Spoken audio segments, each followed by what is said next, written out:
Hello and welcome to the Empowered Curiosity podcast. I am somebody who lives in nuance.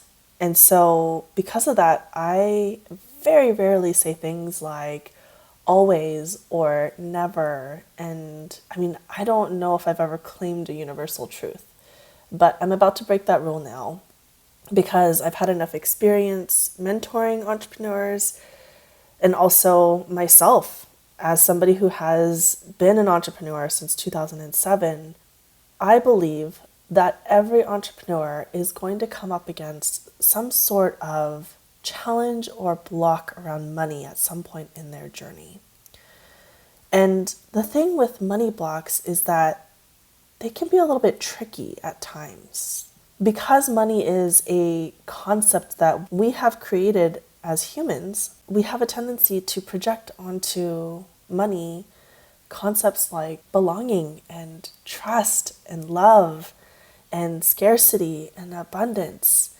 And these are pretty big fundamental concepts that we all grapple with as people living in communities. And so I felt like because this is something that felt like a universal wound to entrepreneurs, I wanted to get in deeper. And I decided to create a course. And this course is a bit unusual because it is a self-led course, but we also add in live calls every few months. I felt like to stay in scope as an entrepreneur, but not as a professional working in the financial realm of entrepreneurship, I needed to bring in other collaborators who were going to lend their expertise and their wisdom. So I have collected a team. We've got Nadine Zumat, who's a money energetics coach.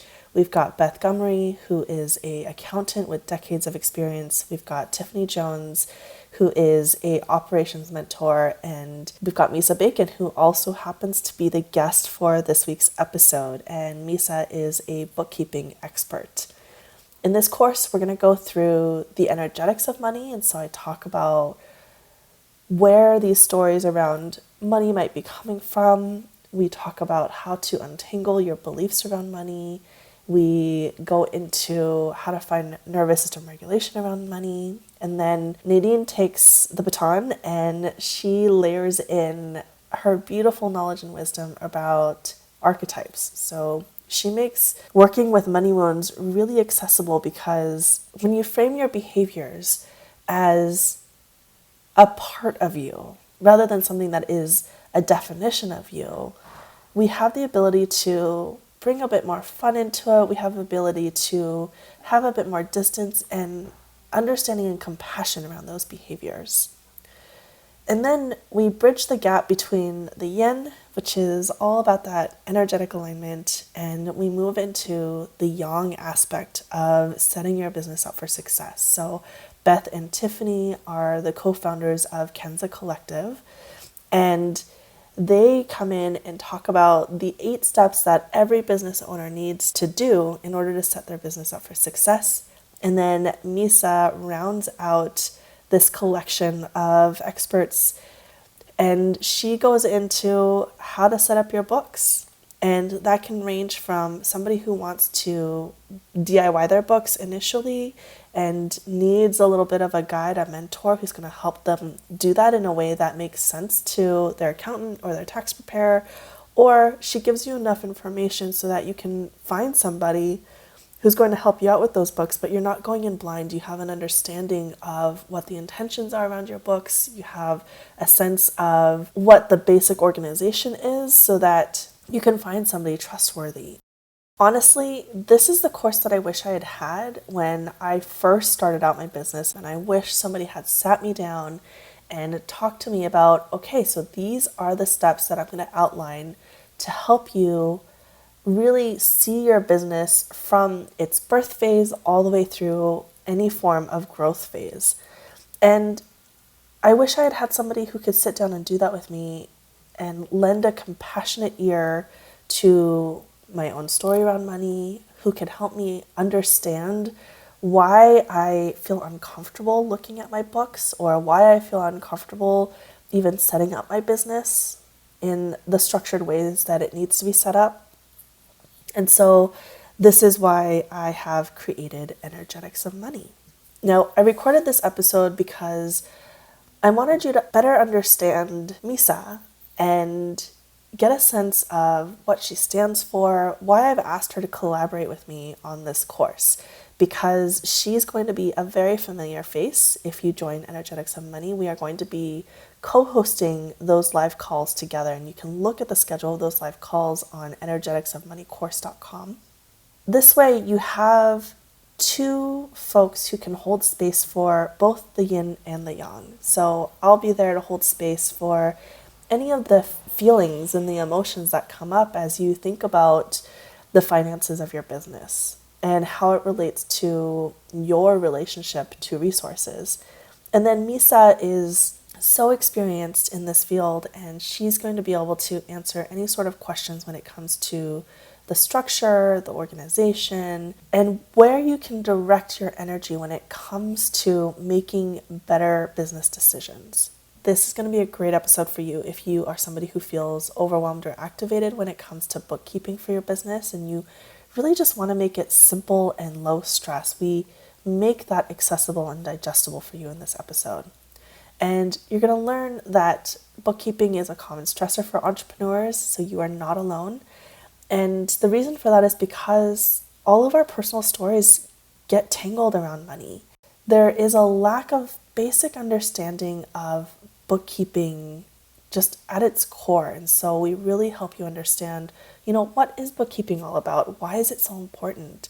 How can it actually help you save money when it comes to your tax strategy? I think about bookkeeping as being one of those foundations of my business. It gives me information to help me make decisions for my present, but also for my future. It was something that I needed to have like a full grasp on before I made big decisions like who do I want to hire, what kind of programs do I want to enroll myself into as somebody who's learning all the time. And so having a strong grasp of your bookkeeping helps you make those decisions and feel safe about those decisions. So a little bit more about Misa is that she is your go-to bookkeeping expert and QuickBooks guru.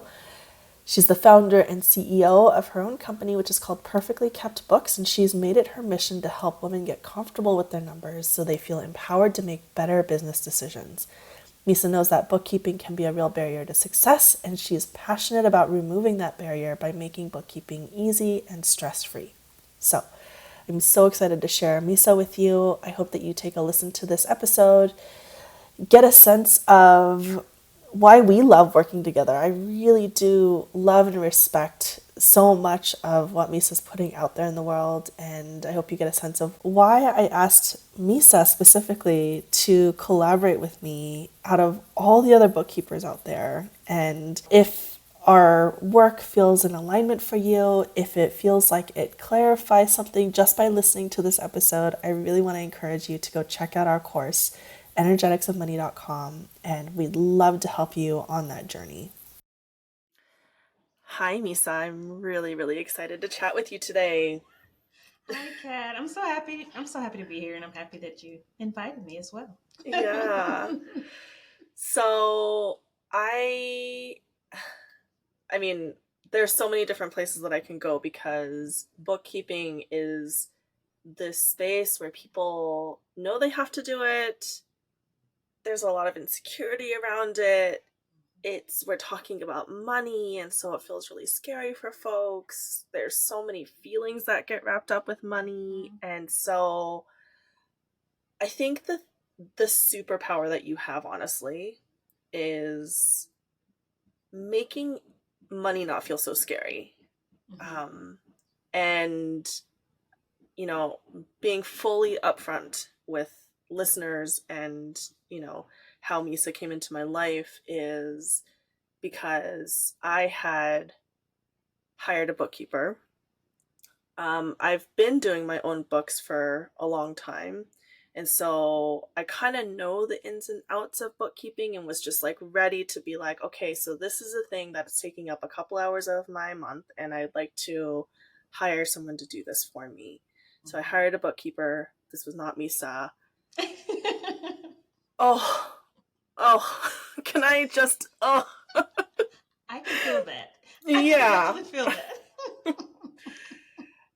And so luckily, I know enough about books to have caught some of the things that she was doing early on. Um, and I'm not here to like bash the bookkeeping industry, but I want to stress the importance of keeping books, keeping them well, finding a good partner in a bookkeeper if that's the direction that you want to be going, or finding somebody who can really educate you on how to keep your own books well. Because last year, oh my God, I'm so glad that like at the time that we're recording this, I've filed my taxes, everything is squared away, everything is okay, but like last year's taxes was just a tornado shit show like over the course of several months Yeah. because I had like tried to take the leap of hiring professionals and trying to trust professionals and them not doing their due diligence and treating my business with the respect that I expect people to treat my business with. So by the time Misa and I started working together and I had asked her to clean up my books, I was already at this like level of frustration and this level of like um I'm going to just say it was like a bit of a threat response around the entire accounting like industry. Yep. And so the fact that like Misa comes in, you could probably hear in her voice how calm she is, how approachable she is, how um and you know, I've never felt like you've talked jargon at me. Like, I've never felt like you've been, oh, well, I've been in this industry for so long and let me just tell you these things. It was a very respectful conversation back and forth. And so that's how I know Misa. And and this is an important part of running a business that I don't think people really give it enough credit. No. So thank you so much for being here on the podcast and for being a part of my life. And I've also asked Misa to collaborate with me on a workshop. So you all will get lots of Misa coming up in the future because I absolutely adore her. Thank you. Thank you so and that makes me so happy to hear because when I initially set out, when I started my business, I was like, my goal is to help those people who don't really have the help. Mm-hmm. Because I feel like when it comes to business, like there's levels to everything. You have large corporations and they're taken care of because they have teams and departments of people. Mm-hmm. Then when you go to like, entrepreneurs and small business owners or, solopreneurs or, people doing it by themselves, you don't have that same level of support and it's hard to find. So it's like you're just like I don't know where to go, I don't know who to talk to. And then when you do find someone, it's like, well, what's going to happen when I talk to them? Mm-hmm. Because most of the time when you go to someone in this industry, it's not the most pleasant experience. It's more Mm-hmm. so, whatever, here's the information, you know, I take my payment and you go on about your merry little way. But it's Yeah. like you want to take the time to actually answer the questions, make people feel more confident and comfortable Mm-hmm. because Mm-hmm. this is the part that matters. Because Yeah. I'm like, if you can get this piece right, everything else is going to work out with your business because you're going Yeah. to know, oh my gosh, okay, this is where I actually stand in my business today. And this is where Yeah. I'm trying to go. So I Yeah. know what steps I can take from there. And Mm-hmm.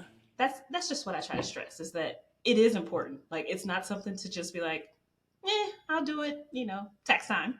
Or Mm-hmm. maybe today, maybe tomorrow. It's like, no, let's get on this. And Mm-hmm. something you were saying, how you were handling your books yourself. I'm like, I actually encourage that. I'm like, Mm-hmm. from the beginning, okay, yes, someone has to do the bookkeeping.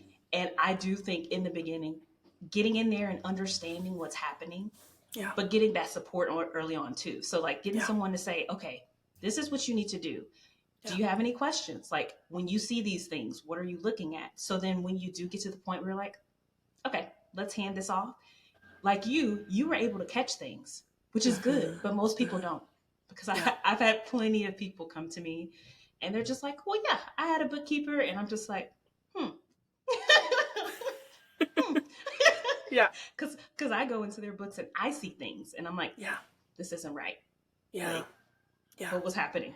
And I Yeah. really want business owners to really have a good foundation and understanding so that they can catch that Yeah. and they can figure out if that's not a fit for you, it's okay. Go ahead and fire Yeah. them Yeah. and find someone else. It's okay. Yeah. You can Yeah. you have every right to Absolutely. fire, hire, however you want to do it, because Mm-hmm. it's your business. And if Mm-hmm. they're not treating your business almost like it's their business, because it Mm-hmm. is essentially Mm-hmm. they're a piece of your business, then they're probably not going to be the right one for you. Yeah. Yeah.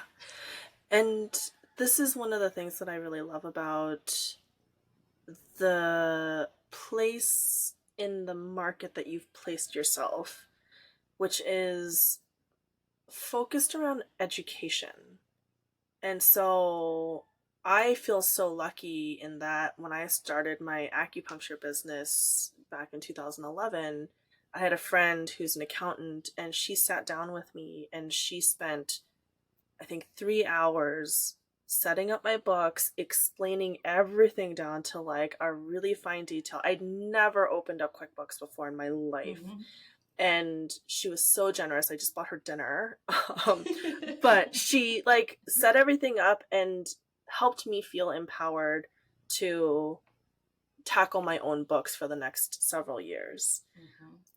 And I've never had anyone tell me that they've had an experience like that. If anything, it's I I'm looking up on YouTube videos, or I'm trying to piece together how to do my own books through, like tutorials, or I have to hire somebody and I don't know if I can afford to hire somebody. So Mm-hmm. you've captured this really, really beautiful niche in the market that is so, so needed, which is, hey, I'm going to empower you to take a look at your own books. Mm-hmm. I'm going to help you with that. And, you know, everyone has their own different levels, right? Like somebody may do that and be like, that's totally my jam. I love looking at my books. I have a corporate client who, has a several $1,000,000 a year company, and he still does his own books because that's something that he actually enjoys having his fingers into, you know? And there may be some people who are like, I've gotten to a certain level. I can afford to hire a bookkeeper now. And so let's look into that. But you're capturing this really beautiful, juicy space Mm-hmm. where people need that support and it's not there. Mm-hmm. And so you're kind of like the bookkeeper bestie who comes in and is like, let me help you set up your books. Let me educate you on exactly what all these numbers mean, what these reports mean. I can help you really understand where your money is going, where it's being allocated, what your profit margins actually are. And these are all such important things to understand in order for you to feel safe in your business. Like Exactly. ultimately knowing all of that makes you feel safe and secure in your business. Exactly. Right? Exactly. And that's Yeah. and I think that's why a lot of business owners are like frazzled and stressed. It's because they don't really know what's going on. And I'm like, you won't know until you actually dig into the numbers. Yeah. And then on top of that, it's like, but I'm afraid to look at the numbers. It's like, because I don't like, what am I going to see when I look at them? And it's like, it honestly, it might not be good. Like, it might not. But at least once you look at it and you see, okay, this is where I am today. It's okay. I'm here today. I can adjust so that I can make tomorrow better. And I'm like, the only way to do that is to like open up your eyes and be like, okay, here are the real numbers. This is where This I'm is the starting. baseline. And this is the information that I need to really set honest goals. Not just the kind of, I just have this random goal just because that's what everyone says I should have. Yeah. It's a specific goal to you based on your business, based on your lifestyle. What do you need to do based on the numbers that you see? And Yeah. yeah, I'm just like, you have to look at it because every single person that I have worked with, like when they haven't been paying attention to their numbers, when they actually start looking at them, they're like, oh, okay. And I'm like, I see where I can make some modifications. And then those tweaks, you can make those like subtle tweaks and it can transform your business. It's amazing what it can do. Like just small little tweaks. Because it's maybe you realize, okay, I'm not charging enough. Like I'm not even charging enough to cover my business expenses. Knowing that it's transformational, literally. Yeah. Yeah. Absolutely. And I think that I don't work on the like nuts and bolts side of um, the accounting pieces, but I work on the energetics of it. And I love what you're speaking to, which is folks have these fears that come up around money. Money can be representative of so many different things. Mm-hmm. And something that you were just sharing with me right before we hit record is like, when a client sits in front of you, you're going with this understanding of like, hey, I don't really know what money means to this person. And so I'm going to treat this person with as much kindness and respect and tenderness around this thing that's actually like quite vulnerable for them to talk about. Mm-hmm. And I've found that lacking in the people that I've hired previous to you. And it's something that I've always really appreciated about you is like, there's never this feeling of like, oh, I've done good or bad. It's just like, okay, like let's look at this objectively. Mm-hmm. Let's look at this with a clear set of eyes, not putting any sort of like judgment or, unnecessary stories around value and worth on top of this thing that already feels heavy. Exactly. Yeah, because it's just numbers when it comes down to it. Yeah, and that's the thing. The numbers can be empowering. Like that's the thing about it. They don't have to be scary. Like once you understand like what you're looking at and what's happening, that's when you can become empowered. It's because you don't know what's happening. There's this fear because it's like, I don't even know what's going on. So I'm like, I don't even want to look at it. I don't want to touch it because whatever I see it's just going to be scary. But it's like, it's because you don't understand it and you don't know.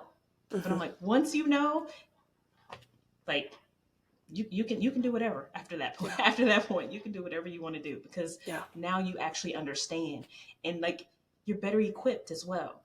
So when you do go find, you're going to work with other accountants and bookkeepers and tax preparers, all of those people, you can go to them with confidence and so you can say, hey, this is what I'm looking for. Can you help me with this? Mm-hmm. And you see numbers on your reports and you're like, okay, I see this. What does this mean?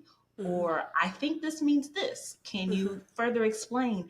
Because when you come to them with questions, they'll probably be shocked. And that's when you'll know you found like your right person, because the people that you want to work with, they'll be open and they'll be willing to help you and answer your questions. The ones who don't even want to bother, you want to run. Those are not the ones you want. You want the people who will sit with you and literally just almost like a friend.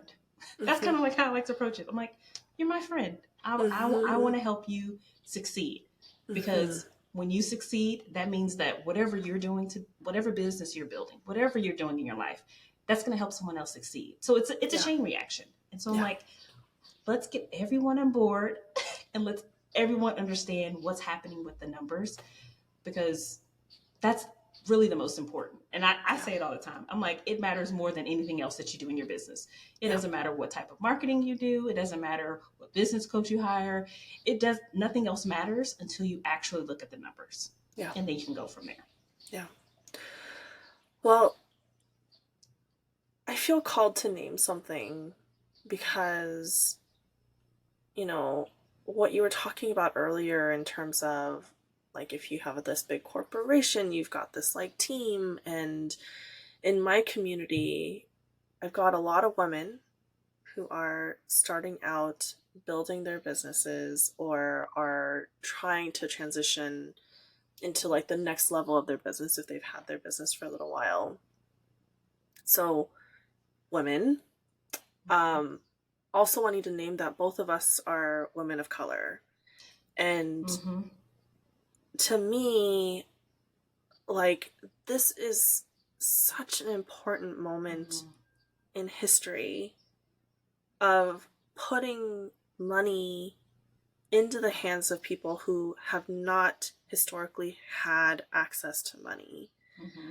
And I mean, I don't know what your story is, but my story is that I'm the first woman in my lineage who's had access to choices. Even the choice to marry who I want to marry. My mother and father they were an arranged marriage. I'm the first woman who had, in my family lineage, like being able to go to college was not a thing that happened before my generation. Um, Even building a business, I remember growing up, my dad would say things like, it was very confusing messaging actually, because he would say, you want to be able to go to college so that you can get a good job, but then you should marry somebody so that whatever job that you have is more of like a hobby and you don't have to do it. And to me, my business is like, this is my soul work, this is my passion. And so it's not just a means of making money Mm-hmm. and feeling like I can take care of myself and I can support myself and my partner. Um, but it goes beyond that because I think it's such healing work for the generations that have Mm-hmm. come before me. So I'd love to hear your story as well in terms of like what being able to like understand and have access to and really bring this money into a space of power has been like for you. Well, there are a couple things. So, for one, I had my daughter at 19. Mm, So, for particularly a Black woman to mm-hmm, have a child that young, and then on top of that, to be a single parent as well. So it's mm, like I'm young, I'm trying to grow up myself, but now I mm-hmm, have this human that I have to help raise, mm-hmm, and so it's like that's scary because society would tell you that I was going to fail. mm-hmm. I had a child young. I'm a single parent. You know, I'm not going to do anything with my life. Yeah, you hit And all those statistics, right? all of them, right at one right after the other, and it's like Yeah. at the, like having that human being that I'm like I know I'm responsible for. It Mm-hmm. really shifted things for me because I'm like I've always been a person like I own my responsibility. So whatever I need to do, I'm going to take care of it. And Yeah. I have this person who's now looking up to me, Yeah. and they're like, hey, mommy, like, Mm-hmm. what are you gonna do? Like, so, like, she really looks up to me, and I want to make sure that I'm providing her with an example of this is how to live your life fully and live the life that you want. Because, Mm-hmm. I went the quote unquote traditional route. You start a job and you try to work your way up and you work hard, and I literally did all of those things. Yeah. Like start off and getting promotions and doing this, and then I get to a point where I'm like, oh, let's get another promotion, and I'm told, oh, I don't think you're qualified, and I'm like, okay, I put in all this time, all this work, all this effort, and then it's like, well, for what? Because now I can't even move to like that next level, like the level that I really need to move to really, really make some changes. Mm-hmm. And so that's when I was like, okay, yeah, this route isn't going to work. I need to do something else. Mm-hmm. And something that always stuck in the back of my mind is my mom. She worked a regular job for a while, but then she quit and she started opening businesses. She had daycares, Mm-hmm. and so I mean that was helpful for me because my child could go to daycare. So that saved me some money. But at the same time, like realizing how much flexibility and freedom she actually had, it was really, it like opened my eyes. Cause I'm like, when I had days where my daughter was sick or something happened, I'm like, I didn't want to take off work. I'm like, I can't miss work. I didn't, Yeah. I gotta be there. I don't want to use, any unnecessary days because what if I need them for something else?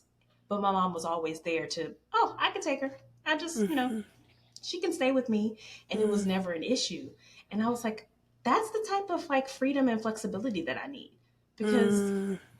it's not just, being able to be there for my daughter, but just not being stuck. Mm-hmm. Because you're usually stuck. It's like, I gotta go to work. I gotta do, and I'm stuck in this place for 8, 9, however many hours a day. Yeah. And, some days I just want to take a nap. And so I'm like, if I want to take a nap in the middle of the day, I want to be able to do that. If I Yeah. want to go and, say my daughter does, she doesn't want to go to school today. That's fine. Let's not go to school today. Mm-hmm. Just being able to offer things that I know I didn't have growing up Mm. and letting her see something different. Because I can tell you right now, my daughter is not like me. Like I am a numbers nerd. I love all things numbers. She is very creative. Mm. So that's new for me as well because it's like she's going to go down this creative path that I know nothing about, you know? And so it's fun to kind of see her grow and kind of take her own path, but then being able to give that to her. Like Yeah. give her something to say, "Hey, you don't have to do that." And I'm Yeah. I'm 100% okay with you not doing that. If you want to Mm-hmm. go this route, I will do what I can to support you in doing that. Mm-hmm. And when I tell you, she is the best. She is the best little girl in the world. I'm like, I love her so much. She's the best. And it's like when I think back, I'm like, I would have never expected that we would be here today. And I'm Mm. like, had I stayed on the same path that I was on, I don't know if we'd be in the same place. And so Yeah. it's like that's what having the choice does for you. I'm like, I want to be able to choose. So Mm-hmm. if I'm like, I love to work. So I'm like, I'm going to work, but I want to be able to choose like how I work and who Mm-hmm. I work with. Because Mm-hmm. now I can tell people no. Mm-hmm. and not have to, not have to do something just because, hey, I'm that person working there and like that's my role. So I have to interact with people that I don't really care too much about. But Sure. I'm like now, if it's not a good feeling, I'm like, Mm-hmm. no, Yeah. and I don't have to feel bad about it at all. And Yeah. also knowing that someone else is around the corner Yeah. because there's plenty of opportunities out there. Yeah. Because that's also something else. It's just we're usually told that things are limited, but I'm like nothing is limited. It's not limited. Like Mm-hmm. so that's a little bit about me and Yeah. kind of how I got to this point. Yeah. I'm gonna push back on the creativity thing though, because I think that running a business is a creative endeavor. Mm-hmm. And the fact that you walked away from a traditional job, the fact that you said, I'm going to build something that hasn't really existed before, or if it exists, there's not very many, bookkeepers who are offering this kind of work, which is like, let's empower the people who are not quite ready to hire a bookkeeper yet, but Mm-hmm. are, wanting to take ownership over their own books, and Exactly. what's the best way that I can support those folks? Like that's a really, really creative question to ask. And yeah, I mean, your daughter might be creative in the more like, I don't know what she's into, but like art She's or into art, dance. Yeah. visual arts. Yeah. Yeah. But, I would argue that part of that creativity likely comes from her watching Mm, and seeing how you've been creative with the skills that you have as well, yeah. whether she would consciously say that or not. Yeah. Like that's the soup that she's swimming in, right? Right. No, no, that's right. Mm-hmm. Yeah. And, I think it's important for for us, I'm just going to circle back to the fact that I know my audience, there's a lot of women in here. There's a lot of women of color in here. Like, it's so healing for our ancestors to know that we're taking advantage of the opportunities that we have by being born in this moment in history versus when they were born in history. Yeah. And, I'm not saying that to like put a ton of pressure on all of us to, Yeah. it's really just naming a thing that I don't think we really give ourselves a chance to name, because we don't always pause and think about like, oh, does this ripple in both directions in history? Like you talked about it rippling forward into your daughter. I talked about it rippling backwards into my ancestry. But like your actions in this moment ripple in both directions. Oh, I love that. It's so true, and that's why, cause I'm like, I've always approached. I'm like, I want my business. One thing I said from the beginning, I was like, I want my business to be bigger than me. So like that's part of the reason like my name is not in my business name, because I'm like, at some point I want to get to the point where, I mean, I will be there, but maybe it grows to a point where it's like it is bigger than me, and that's the goal. I'm like, I want to be able to reach as many people as I can, help as many people as I can while I'm here. And I'm like, I don't want to just, there's a huge gap that needs to be filled. And I'm like, I want to fill as much of that gap as I can. And whatever that looks like for my business, that's what I wanted to get to, because I want as many people to thrive as possible. But I know that they can't thrive until they start with the foundation. Yeah. And that's that one piece that most business owners, they just overlook or put aside until they get to the point where it's like, now I really have to look now at I have it. to look at it. Yeah. Yeah. Yeah. So I'm like, if we can get people started on the right foundation, that is my goal, and that just makes me happy. Absolutely. I think something that I also want to talk about is for somebody who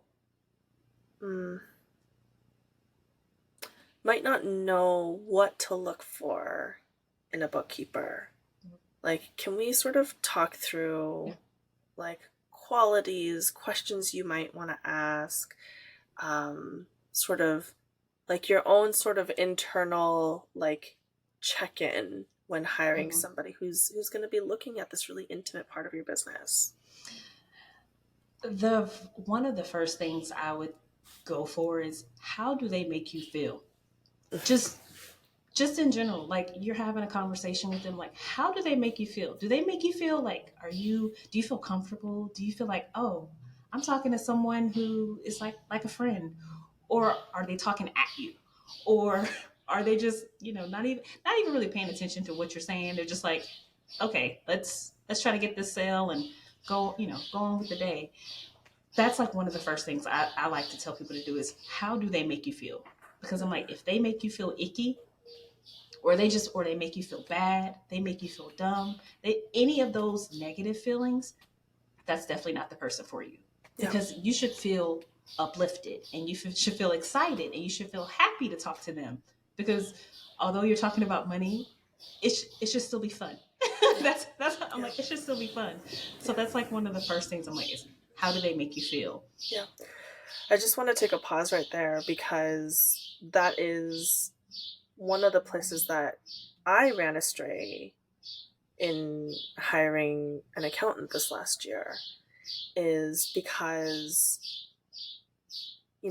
I know how to do bookkeeping, and there's a difference between bookkeepers and accountants, right? So I know how to do bookkeeping. I don't know how to do accounting. And so when I went to look for an accountant, I was like, oh, I want somebody who like really knows their shit, right? And so I ended up hiring an accountant. She did some work for me, but I felt like every time I asked a question, it was like I was bothering her. is the like sort of feeling that I got. And so to me, like that's such an important piece because there was a mistake that was made that cost me a lot of money. But if I had felt comfortable with that person who was taking a look at my money in this way, I would have asked more questions.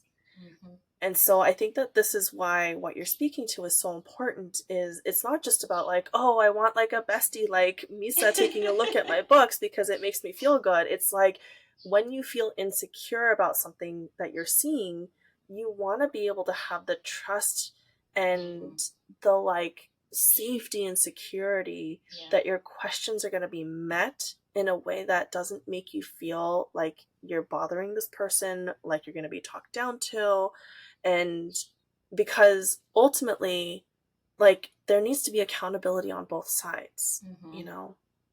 Like, the mistake that was made, I caught it early, but I felt insecure about asking the question, and so I just didn't ask the question. And that's ultimately what cost me a lot of money in my taxes this year, is because had I been forthright with like, hey, I'm seeing this looks like a bit of a discrepancy, can you look at this with me? I could have avoided that situation completely. And so the like, how do you feel is not just like happy, good feelings. It's like, it is crucial to be able to go to your professional and ask important questions, ask for clarification. So yeah, that's the first thing. Love that that's what you started with. Yeah, that's because I think for me, usually the things that I tell people to look for aren't just, do they have a degree? Do they have the, because there are tons of people with accounting degrees that don't really know accounting. There's a ton of bookkeepers who have all these certifications and this and that and don't know bookkeeping. So it's like that piece is important, but not as much as the type of relationship that you're going to build. Because I'm like, if you're going to be working with this person, you know, potentially for years, you know, if y'all really get along, they're going to grow with you as you grow your business. So it's like, you really want it to be a good match. And so that kind of, I also talk about personality, because I don't know how many interactions you've had with people in like the accounting industry, but it's usually pretty bland and boring. And so it depends on the like the personality match that you need. Some people are fine with, you know, someone who's just like, they're going to tell you XYZ and you're going to do it. That maybe that works for you. Maybe you need someone who can hold your hand a little bit more and can really walk through things with you.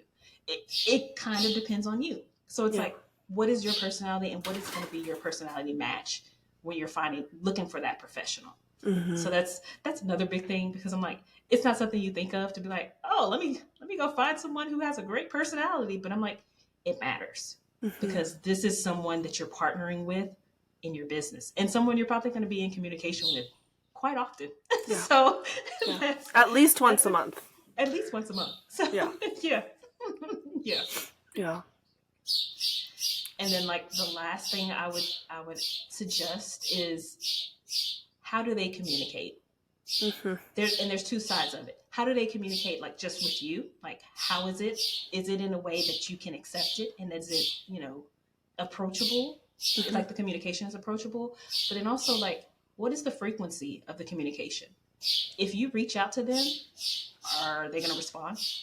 Or are you going to be like, what happened? I sent them an email a month ago and I haven't heard anything. Because communication is also one of those big areas that it's pretty lacking. It's pretty lacking. I think people are shocked when I respond to emails, you know, because I'm like, I like email, but also I think it's important to get people an answer. If they're looking for an answer, I want to make sure I get that answer to you. And like, even if I don't get to you right away, it's, oh, I missed this email, I overlooked it. Let me make sure I still respond. Yeah. Like, you know, I'm sorry I missed your email, but I do want to still make sure you have the answer that you were looking for. Yeah. Because I can't say how many stories I hear where they're like, oh, I never hear from my bookkeeper or my accountant, and I don't know what's going on. Or I sent them an email, they never responded, and I'm like, that's not what you want when you're thinking about someone who's dealing with your very intimate and personal financial information. Yeah. I think those are all really, really important. I mean, not just in terms of like finding an accountant or a bookkeeper, but like this is how you find good people. Yes. Like this is like it's no different from just humaning. Mm-hmm. Mm-hmm. Exactly. Yeah. I think the other piece there I would like to add is like ask them about how do I phrase this in such a way that is like I guess ask about like what it is that they're exactly charging for. Mm-hmm. Because having run my own books, it's a lot of work up front to set up the books. To keep the books going is not as difficult. Mm-hmm. You know, especially if it's like an ongoing client for you. You know, they aren't doing super complicated things. And so, like, being really clear about when things are being charged, why they're being charged. And, you know, I think that what I got caught into with my last bookkeeper before you is she got into my books, she did them for a couple of months, and then she started seeing that, like, I'm making money. And she was like, oh, for my clients who make above X amount of dollars, then they actually get bumped up into this different tier. And to me, it's like, okay, but it's not actually that much more work. Like, my books are not that complicated. Mm-hmm. And Yeah, so yeah. they're not. Yeah. And like, it just left a bad feeling in me because it was like, oh, I've given you access to this intimate part of my life. Mm-hmm. And instead of holding that with integrity, you're looking in there and seeing how you can extract more for yourself. Mm-hmm. Versus being like, this is the service that I provide, and this is how much I value my service. Mm-hmm. It's like it was variable on how much money I made, which Mm-hmm. doesn't feel good, you know. No, and because that's always something I try to think about when when it comes to pricing of things, because I'm like, now when you ask me, because I'm like bookkeeping is bookkeeping. Like there are different levels depending on like what is needed. So maybe someone is it's more involved because they have extra steps or other things that they need to track or additional steps. Yeah. Okay, I can understand. Yeah, maybe they need to charge a little more for that. Yeah. Or But like just in retail general, can get really more complicated, yes, yeah, right? like You know. retail and e-commerce, that could be a beast depending on what's happening. But I'm like, for just a simple service-based business, it's not complicated. And Mm-hmm. this is coming from a bookkeeper who does a Mm-hmm. lot of bookkeeping. Like I can get into a set of books and I'm like, this is nothing. Like Mm-hmm. I can knock this out very quickly. This is nothing. So that I try to approach it from that lens of like, what is this really going to take me? Because I'm like, it's not going to take me any time at all. Yeah.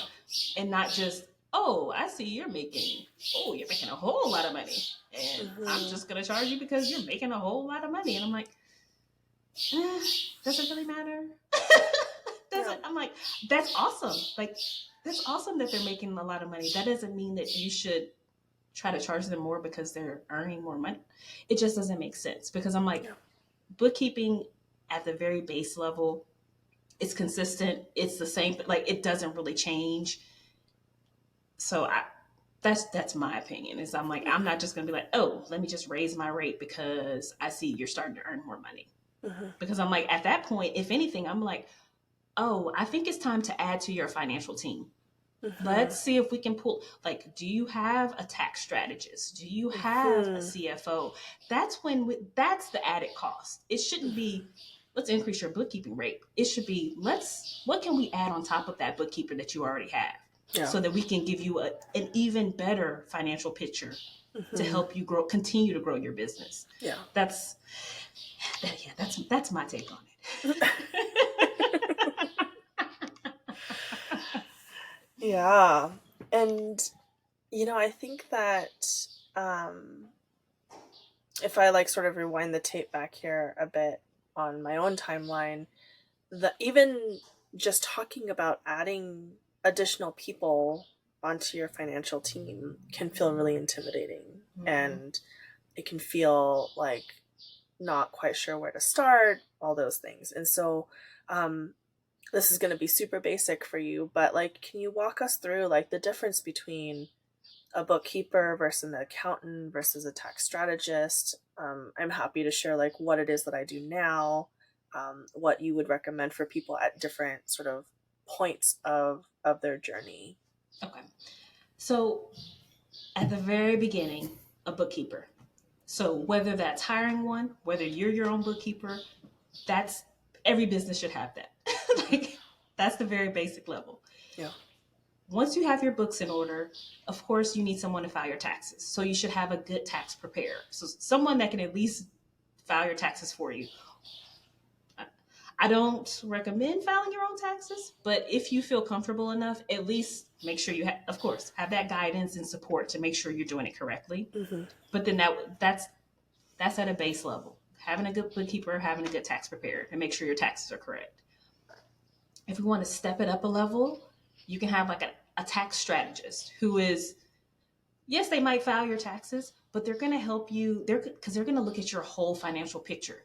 Because yes, you have a business, but there's more to your business than your business.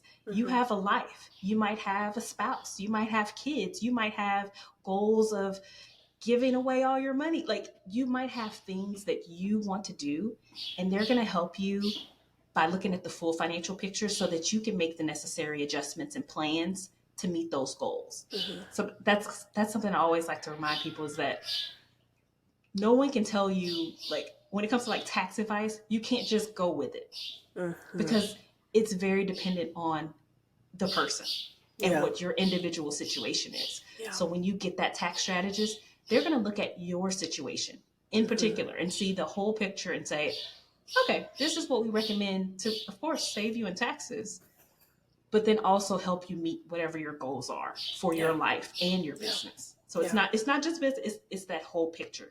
Yeah. And then when you want to get really fancy, you can get, you know, a CFO, like a fractional CFO. And this is someone who's like overseeing everything as well. So it's not just tax strategy. They're looking at the whole financial picture just in general. So it's like not only on the tax side of things, but on the business growth side of things. Let's make sure that you have enough cash to carry your business through hard times. Let's make sure that you're earning the revenue you need to make to meet the other goals. So it's bringing the whole picture together, and it's all of those groups kind of working in tandem. So Mm-hmm. it's like Mm-hmm. it's so fun to have like a whole team because then Mm-hmm. you really do have a team of people looking out for you financially, Yeah. but you don't have to have it tomorrow. Yeah. You can just start with the basics, make sure someone is doing your bookkeeping right. So that's the point, right? Make sure someone's doing it right. And then as you grow, as you need more, you know, assistance, you Mm-hmm. can build upon just the bookkeeping piece. Yeah. But the bookkeeping is always the foundation. Yeah. Because I will tell you, no one wants to touch you or your books if they're a mess. Yeah. That's the first thing that they're like, what do those books look like? Yeah. Yeah. Yeah. And just to be really clear about having the books look right, in big quotation marks there, is like being able to categorize expenses in Yes. the right ways. And so you see exactly where your money is going. Being able to pull reports so you see, like, oh, I'm bringing in this much money with these particular offerings, and then from there it's being distributed in these particular ways, and so you actually see exactly where your money is moving. Mm-hmm. And from there, I would even say that you can start sort of like planning a bit. I know that you do like big planning when it comes to like a tax strategist and a CFO, but like Mm-hmm. even at the bookkeeping level, Yep. there's a lot of planning that happens. And so Yes. a lot of the things that I do with my own bank account is I've set up different buckets so that I know, hey, like I've got to run an offsite in a couple of months. And so I'm going to start planning by making sure that there's like money in that bucket so that I can pay for that offsite in a couple of months. Or, Mm-hmm. I've got X amount of dollars in online subscriptions every year. And so let's start like making sure that like I'm sort of planning for that ahead of time, so I'm not hit with like a big $750 bill and like shocked by it. Exactly. And Yeah. so like these are all the ways in which bookkeeping can feel really empowering, because it's like where your money is being filtered to. Mm-hmm. And one more thing that most people don't do, that is, it's a very important piece of bookkeeping, is reconciling. And Mm-hmm. Mm-hmm. reconciling is literally pulling your bank statement, looking at your bank statement and comparing it to whatever you put in your bookkeeping software, and Mm-hmm. making sure that they match. Yeah. Because if they don't match, that means something is wrong. And also, if there is something wrong, we want to figure out what it is, Mm-hmm. because if there's duplicates, Mm-hmm. or if there's an error, like maybe there's a bank error, Yeah. anything, we want to Yeah. catch those things so that we can correct them if needed, but then also make sure that you're using good numbers. Yeah. Because if Yeah. your income is wrong, like what are you going to do with income that's not true? It's not your true income number. It's Yeah. it's not accurate. Yeah. So you want the books to be correct, but you want them to also be accurate, Yeah. because that's the only way you can actually make plans, Yeah. is when you're working with real, true, accurate numbers. Yeah. Actually, you caught a fraudulent charge for me. Yes. I don't know if you remember that, but like there was a charge that was happening like every month for like, it was a small amount of money, but like over time it would have added up for sure. I think it was like $30 a month, and it Mm-hmm. was going through under PayPal, and I don't have a PayPal account. And so like $30 a month, time multiply that by a year, multiply that over 2 years, had you not looked at my books and caught that for me. And so I think it's important to look at your books every month, so that you can catch these things that happen. Yeah, We live because it in a happens. world. Yeah, Yeah, it we happens. live in a world. Yeah. Um, so that's the bookkeeping side of things. And again, loving that like you're helping people do their own books, also helping them if they want to hire you for their books. Tax preparer is the person who takes that information and then is the one who actually is able to like file that information for you. Yes. Yeah. Mm-hmm. Um, and then a tax strategist, you might want to start considering looking at that at what point, Misa? I mean, honestly, you can start at any point. But if you're someone who's like, say you've been doing your taxes a couple of years and you're like, I don't like what's happening. Like, I just don't like what's happening, and I want to make sure that I'm doing what I need to do to make to put myself in the best tax situation. Mm-hmm. So if you ever start to question what's happening in your taxes, that's a good time to reach out to a strategist, to make sure Yeah. that you can have someone to kind of say, these are some things that you can do to help your tax situation. Yeah. And because it goes beyond just, oh, here, found my taxes. It's Yeah. help me strategize and Mm-hmm. actually put something in place to make my situation better. So it's Yeah. like, when those questions start to come up, you probably want to go beyond just your normal tax preparer. Yeah. And, I think that people who would benefit from having a tax strategist are folks who can write off part of their rent or their mortgage as, a business expense. Maybe you have a home office and you can write off part of that Mm-hmm. percentage. There's a lot of different strategies that you can start to enact as your business starts growing. And Mm-hmm. I know that my tax strategist has recommended that once you're making about 60,000 a year is when you want to start looking into filing as an S corp versus a sole proprietor. Mm-hmm. And so these are all sort of like these things that you might want to consider as your income starts as increasing, right? Yep. And again, I think that piece that you said about how is this person communicating? Are they listening to you? Because it's not just about, let me save you taxes on this year. It's, hey, are you guys planning on making a big purchase in the next couple of years. Maybe you are thinking about buying a house 2 years down the line, or you're thinking about growing your family. And so what can we start doing now in this year so that it sets you up for that future? Exactly. And I think, again, don't really want to badmouth the industry, but these are my own personal experiences, is like with the accountant that I worked with, a lot of her marketing revolves around, oh, I was able to save this person X amount of money on their taxes. And actually last year would have been a bad year for me to save money because I needed my income to look like it was high because my husband and I want to purchase land this year.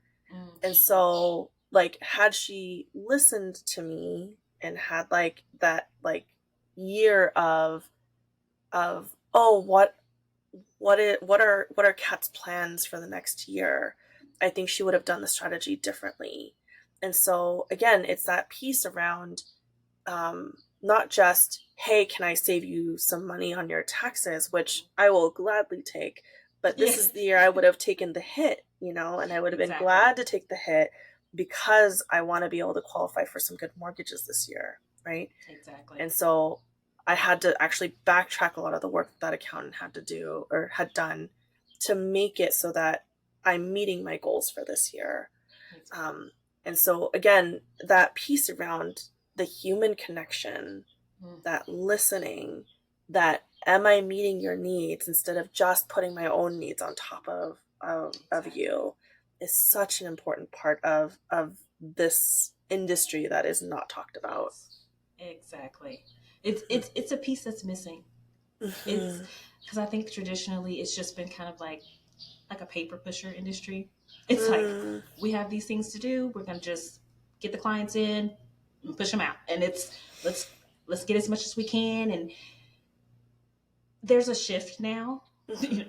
In today's time, there's a shift. You can't get away with just being the paper pusher. It's people want to understand. People want to know. People want to ask questions, and they want answers. They don't want to just take your word for it. They want to say, okay, well, explain that to me. What does that mean? Like, break it down, because they really want to understand. And I love that. I love when people are asking the questions and they're like, well, what does that even mean? Like, don't talk accounting to me. Like, talk English. What does that really mean? Because when you break it down for people to understand, and the light bulbs click, and it's like, oh, okay, now I know. Now I understand what I need to do. Now I know what steps I need to take. But when they don't know what's going on, they can't really make the plans that they want to make. Exactly. And so you need people to be able to really help people understand and be able to answer those questions, because a lot of people have the same questions. It's a lot, because I'm like, yes, accounting, the industry, it is what it is. Like, accounting is what it is.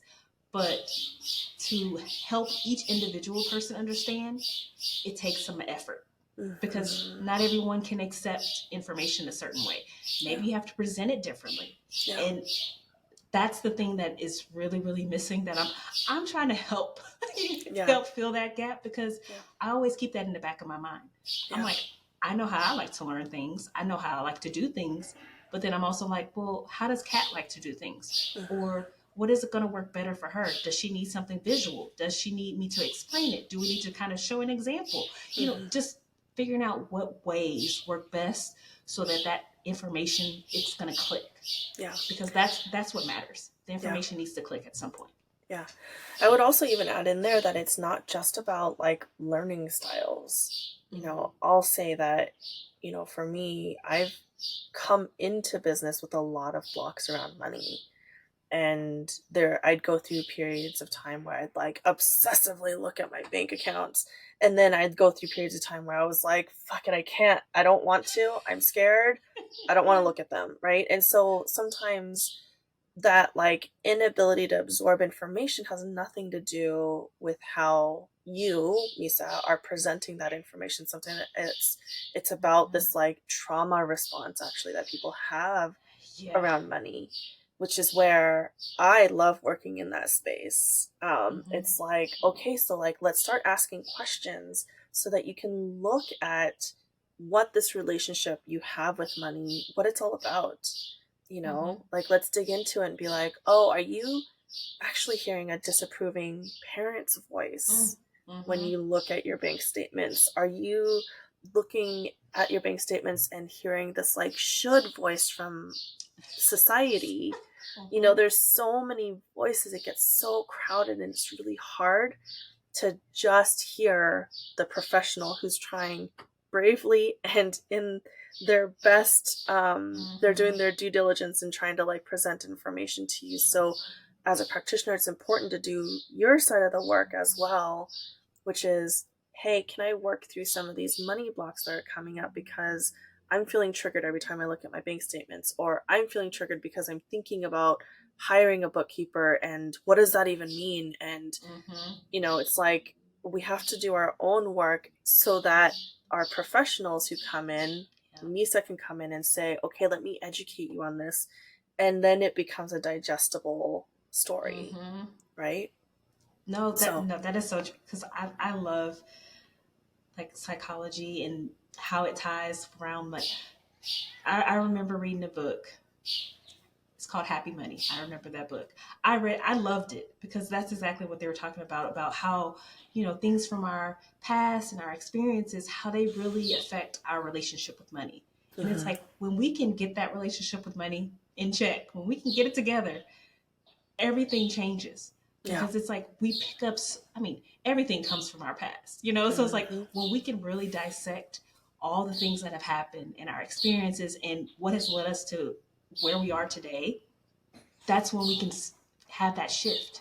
It's like you're going to be stuck in whatever place you were at until you can recognize, okay, I have this issue because I saw my mom doing this when I was growing up, and now I'm afraid to spend money because I think if I spend it, I'm never going to get it back. So it's like when we can take all that stuff that's kind of stored inside of us, and we can acknowledge it, and then also do some work to be like, okay, that was how I thought it was, but this is how it really is, and this is going to be my new story. Absolutely. It'll change your life. And I just love that. Seeing how psychology ties into everything we do and our history, and that's why I also encourage people. I'm like, do that work, do that inner work. That, not even just with money, with everything. Do that because you got some stuff. We all have some stuff. Yeah, of course. Once you realize what stuff you're carrying, you'll feel better, and you'll do better as well. Yeah, and I mean that's precisely why I think that like pairing up with you has been such a fun experience, and I'm really excited about this workshop that we're going to put on together. And I kind of want to share a little bit about that too, is because I think that people try to fix problems from a very logical place, and so then they go and they're going to go hire a tax strategist, they're going to hire an accountant, they're going to hire a bookkeeper, and they're going to try to fix this from a logical place.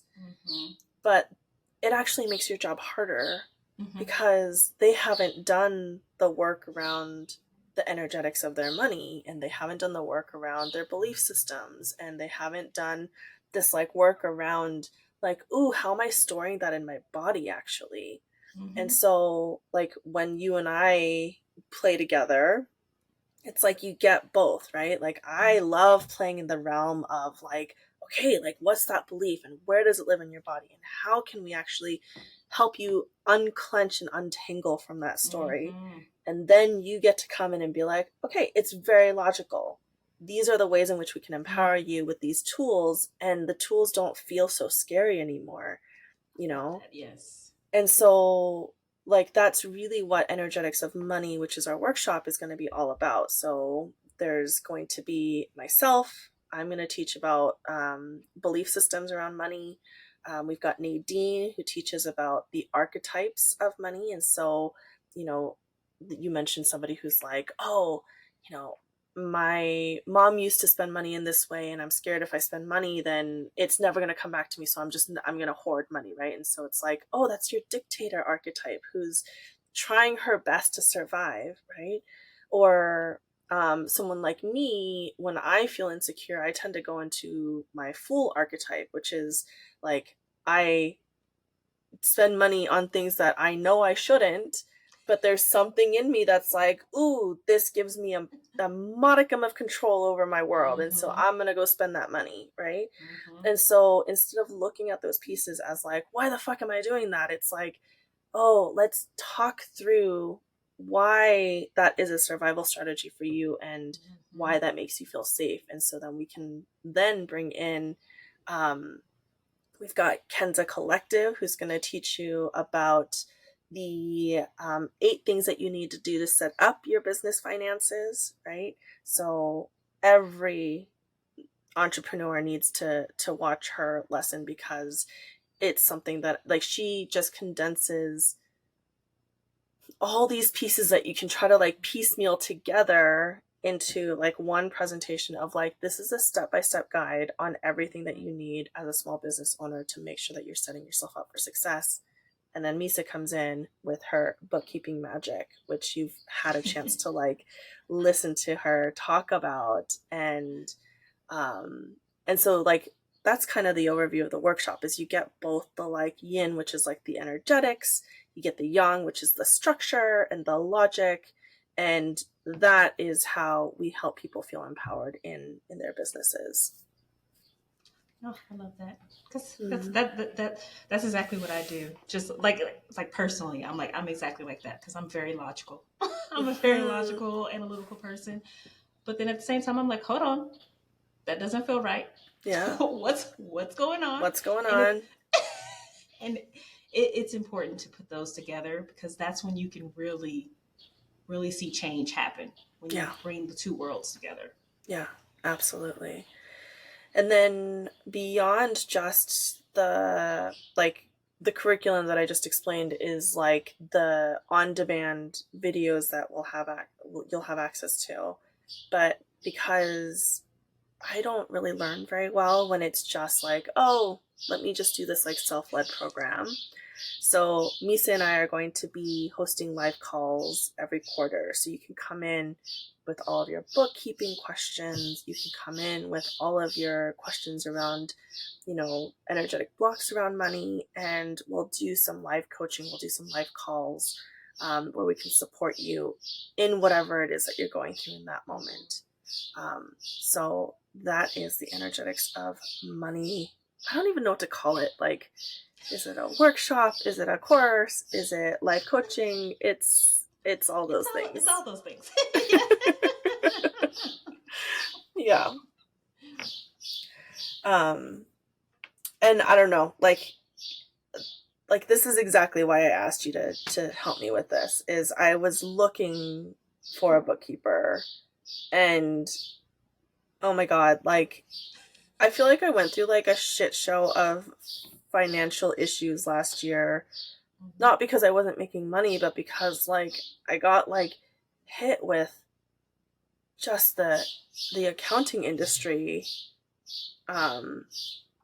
not doing their due diligence, I want to say. Mm-hmm. And I mean, it was an expensive lesson, but I'm really kind of glad that it happened because I got to meet you through that process, and now we get to Yes. now we get to help other people. Yes. And that's the thing too is I always love to find people who are similar and want to make the changes that I want to make in the world as well because it's hard to find. Like there's so much stuff thrown at you every day from everywhere. Yeah. So when you can find your people, I love it. Yeah. Yeah. Is there anything else you feel like needs to be thrown in here, Misa? I think we covered everything, or at least that's on the top of my mind. So. Yeah. Yeah. Perfect. Well, if that feels complete for you, I'd love for you to share how people can find you. Well, you can find me online, so at perfectlykeptbooks.com. You can check out my website there. And then if you want to see what I'm putting out as far as content, you can find me on Instagram. That's where you guess that's kind of where I live as far as social media goes. But I try to put out fun. I mean, some of it's kind of, it is what it is because it's bookkeeping, but making it fun and approachable so that you can really understand what bookkeeping is, what things mean, and hopefully manage better books. Awesome. Well, thank you so much for allowing me to interview you. Thank you so much for being a part of our workshop. I'm really, really excited to see how the live calls go. I've never done live calls specifically around money, so it's going to be just fun to jam out with you. Yes, thank you for having me. I'm so glad that you reached out to me.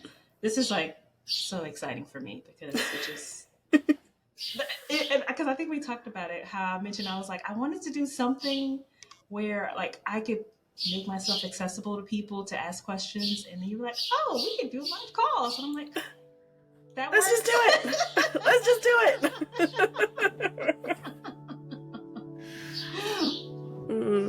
Amazing. Well, go check Misa out, everyone, and come join us for Energetics of Money. We'd love to have you there. Yes.